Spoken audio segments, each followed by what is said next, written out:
Hi YouTube, Nicole here. Going to be doing a video for you today. Second one, actually. Earlier it was a video just of my salsa dip that I did. But this one is going to be about cookies. And the healthier the cookie can be, the better for us, right? These are actually cookies. The recipe comes from the cookbook Whole Foods for the Whole Family, distributed by La Leche League. I was an avid La Leche League participant for about 10 years. I had a 7-year gap between my children, so I stayed involved all throughout those years.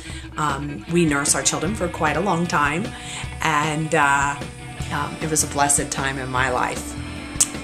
These cookies are called Sesame Sun refrigerator cut and bake cookies, though I have done them as a drop cookie before. I'm going to show you your ingredients. Not difficult to make. You can make them ahead of time, and one of the things they recommend at the bottom of the recipe is make an extra serving so that you can donate it to someone else, and then you just put the logs either in the freezer for 2 hours or the refrigerator for 4 hours. Once again, I have been impatient before and not waited that level of time to make it. So whatever you want to do. But here's your ingredients. I tend to go, for the most part, pretty much organic with everything that I get to put in these. If I'm going to make them, I'm going to make them right. Though I do have a couple products that are not.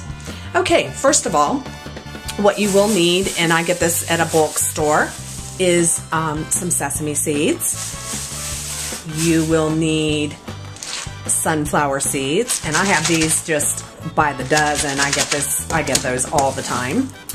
Again, as I used earlier, I used Nature's Hollow, tastes like honey, all natural. No sugar here, folks. 8 sugar alcohols in a tablespoon of this. And you can see how much I already used up already today. I have 3 of those always packed away. You're gonna need some baking soda. I buy my oats organic. These are Bob's Red Mill Organic Old-Fashioned Rolled Oats, whole grain. I have used instant oats before too, and you can certainly do that. I use Arrowhead Mills Organic Stone Ground Whole Wheat Flour. This is the best for you.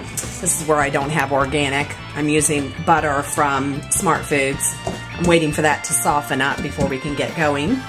I have another one that's not organic, some McCormick Imitation Vanilla. You can use real vanilla. You can put almond oil in there or extract, whatever you want to do. Also, I have here my natural raw wheat germ. Big old package of that. We'll be using that up. Of course, I have all my utensils for what I'm going to be using. And last but not least, you'll need some wax paper or some parchment paper. And those are pretty much all the ingredients that you're going to need to make this wonderful thing up, except for the eggs, which of course are tucked away in the refrigerator for now. As soon as I get that butter softened up nicely, I'm thinking about sticking outside in the 103-degree heat here in Florida. It'll melt up nice and quick for me. But I'll get loading up my other video. Looking forward to it, guys. I know you'll love these. Bye. Okay, YouTube. Come on back to you. As you know, whenever you're making any sort of product, you're supposed to make your dry ingredients in one bowl and your wet ingredients in the other bowl. I used to not follow this rule, but I do now. I don't know why, because I'm really not a rule follower. But anyway, I'll show you what the one ingredient looks like.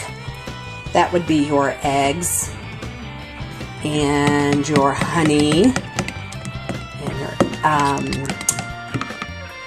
butter, which is where you're getting all your fat from in these cookies. And then over here is all your scrumptious wheat germ and whole wheat flour, your seeds, and you know, you can add nuts, or you could even add M&Ms or something like that to this also. So at this point, I'm gonna mix them up together, and I'll be back and let you see what it looks like. Okay, I'm back with my finished mixed up product. By the way, I don't have a mixer. I kind of believe that part of my workout is my arm movements that I use with all the chopping and cutting and stirring and mixing. And I have to say, it keeps my arms strong. But here's the finished product of what it looks like cooked up, or I shouldn't say cooked up. This is only mixed up. I can't wait to go ahead and the 2 or 4 hours that would need to make the logs. I am going to make a couple of logs and tuck those away for another rainy day, but for today I'm going to go ahead and get these in the oven as a drop cookie.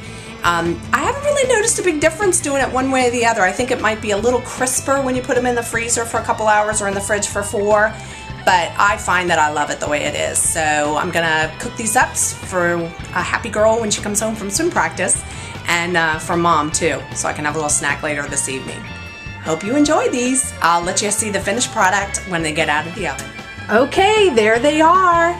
Just so you are aware, I'm sure this could be made into like a protein bar, kind of like what Rosemary just did a couple weeks ago or a couple days ago on YouTube. But I just went ahead and made them into drop cookie. You do need to kind of squeeze them together because they fall apart if you don't. Hey Meg, you want to do one on camera? Okay, she doesn't want to ever be on YouTube, but I'll tell you what, she loves my cookies. Anyway, I probably will only have one of these, maybe 2, and that would be it for me. And what I'll probably do is slather a lot of peanut butter on it, and that way it'll increase my protein. Again, they get a little crispy and brown. You could do them, this is about 9 minutes, and it says about 10 minutes. For the rolled baked cookies. And then of course I did do huge logs that are up in the freezer for another day. Alright, hope you guys enjoy. Let me know what you think. Bye-bye.